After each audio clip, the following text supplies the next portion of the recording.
بسم اللہ الرحمن الرحیم۔ مسند امام احمد اور سنن ترمذی شریف کی حدیث پاک ہے۔ ان ابی ہریرہ، جناب ابو ہریرہ رضی اللہ تعالی عنہ سے روایت ہے، قال فرماتے ہیں قال رسول اللہ صلی اللہ تعالی علیہ وسلم، جناب رسول کریم رحمت عالمین صلی اللہ علیہ وآلہ وصحبہ وسلم نے ارشاد فرمایا، الحیاء من الایمان، حیا جو ہے ایمان میں سے ہے، ایمان کا حصہ ہے۔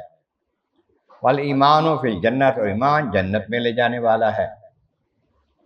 اس کے برعکس والبذاء من الجفاء، یہ حیائی جو ہے فحش گوئی جو ہے یہ برائی کا حصہ ہے۔ جفاء فی النار، اور برائی دوزخ کی طرف لے جانے والی ہوتی ہے۔ اس وقت چاہیے کہ بندے کو حیا دار ہو، بے حیائی کے کام، فحش کام نہ کرے، نہ باتیں ایسی کرے، نہ کام ایسے کرے جو بے حیائی کے ہوں، فحش ہوں۔ کوشش کرے ہر وقت ہر آن حیا کے ساتھ رہے، حیا کی باتیں کرے، اور اپنے بچوں کو بھی حیا ہی سکھائے۔ اللہ تبارک و تعالی ہمیں عمل کی توفیق عطا فرمائے۔